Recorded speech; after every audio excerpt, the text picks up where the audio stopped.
No, we just had the fight Saturday, so this is a process that will start happening in the next coming weeks. We'll do is ensure that the rules are in place, that the best conditions are for both fighters, specifically in the economics, because they fight for the money, especially getting at this stage. What's good, YouTube? It's your boy, Blue Blood Sports TV, back at y'all with another one. So, you just heard the voice of World Boxing Council, better known as WBC, President Mauricio Suleiman, as he discusses what's the next move for four-division world champion, Mexican superstar boxer, who is widely acknowledged and recognized as one of the faces, if not the face, of the sport of boxing, and is the undisputed super middleweight world champion, superstar boxer, Saul Canelo Alvarez. Canelo Alvarez is 60 wins, 2 losses, 2 draws, 39 wins by way of knockout, 33 years of age, 5'8" with a 70-inch arm reach. What's the next move for Canelo Alvarez after undefeated 2-time WBC super middleweight world champion, Mexican Ecuadorian boxer, the Mexican monster, David Benavidez, who is now 28 wins, no loss, no draw, 24 wins by way of knockout, 26 years of age, 6'2" with a 75-inch arm reach. David Benavidez just dominated and knocked out and stopped now former undefeated 2-division world champion superstar boxer Demetrius Boo Boo Andrade last Saturday. He stopped him in the 6th round, dominated him. He is now the WBC super middleweight interim mandatory challenger for Canelo Alvarez. Now, the WBA says that they're going to give Canelo Alvarez 90 days to make a decision. Now, Mauricio Suleiman is somewhat walking that back, as he's saying that they're going to start the discussions in a few weeks because the fight just happened this past Saturday, which means, to put it in subtitles for you, that they contacted Canelo Alvarez and he's saying he need more time, and they're buying time for Canelo Alvarez to make a decision, right? As David Benavidez is ready to fight Canelo Alvarez, as we know, Canelo Alvarez historically fights on 2 dates, and we know the date he'll be back, which is May 4th, Cinco de Mayo weekend, right? David Benavidez just fought November 25th. He's ready to get back in the ring in March, so he'll definitely be ready for May. But there's talks that Canelo Alvarez is going to face off against former WBO junior middleweight world champion in Jaime Munguia, Mexican superstar boxer. Jaime Munguia in his next fight in May 4th.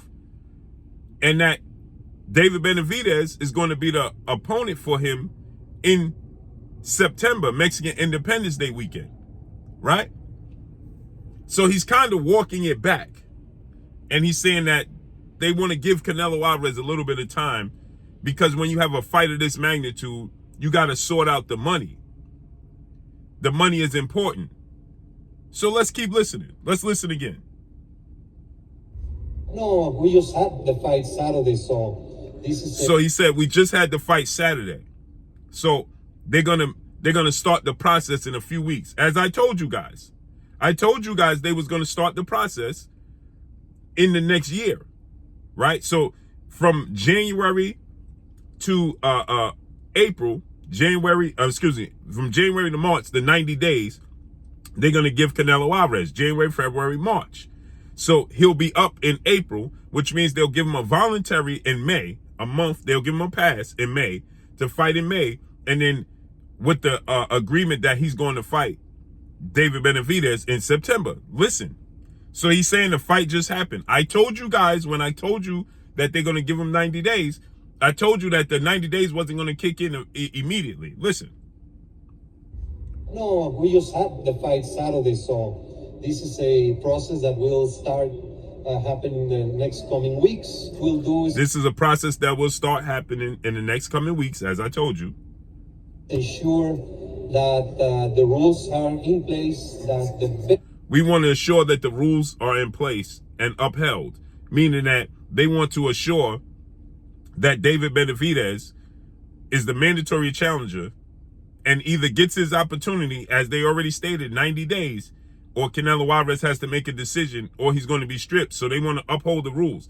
But they want to give Canelo Alvarez as much leadway and benefit of the doubt as possible. Best conditions are for both fighters, specifically. So you see, he says we have to make sure the conditions are suitable for both fighters, because of a fight of this magnitude, there's a lot of money on the line. Another, again, like I said, they're looking to give Canelo Alvarez as much leadway as possible. You understand? They want to give him as much rope as possible that they can stretch out without bending their rules.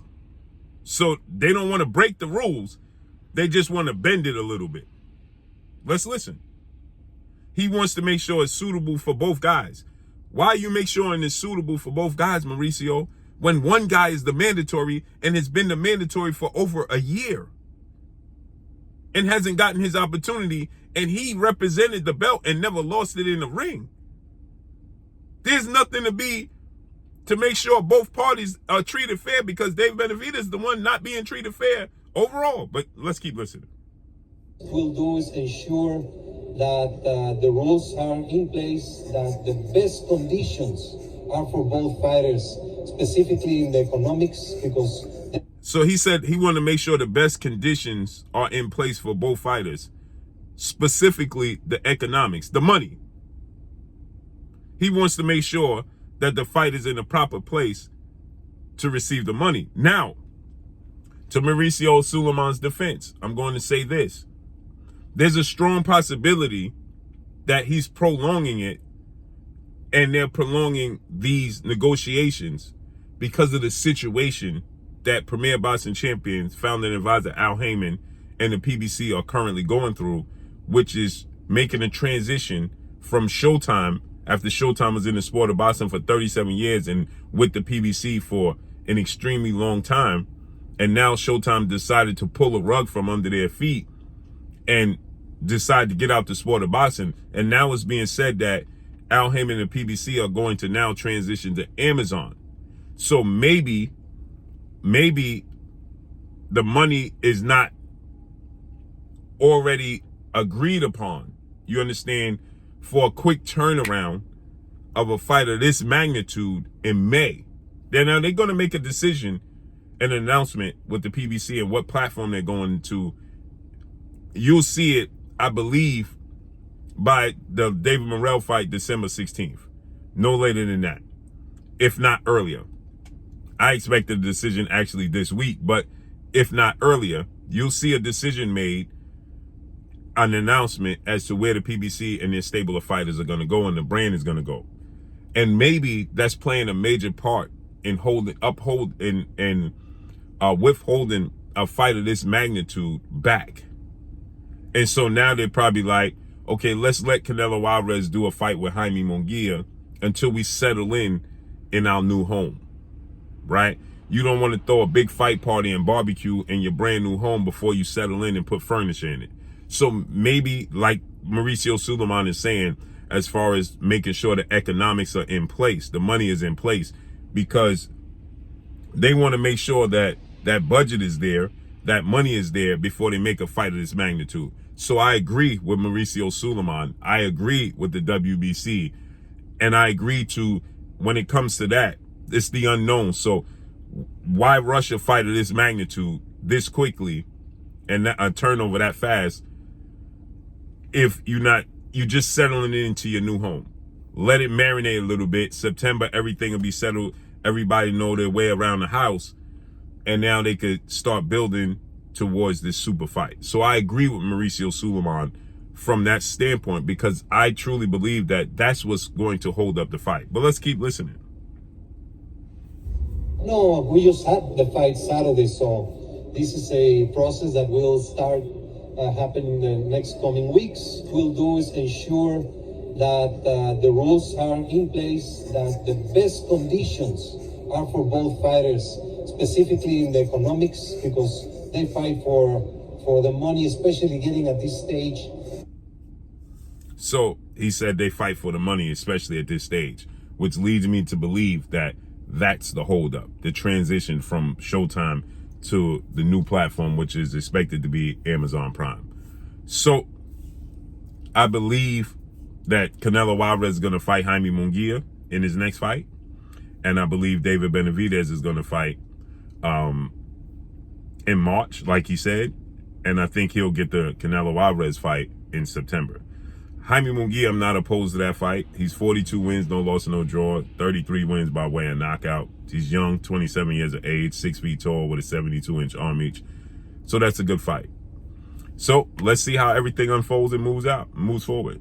But that's all I got for y'all. Make sure you hit the like button. Drop a comment in the comment section. Let me know what y'all think.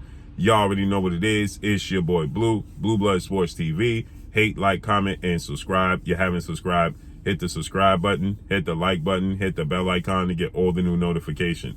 Follow me on Instagram at Blue Blood Sports TV, all one word. So all I got for y'all. I'm gone. Peace.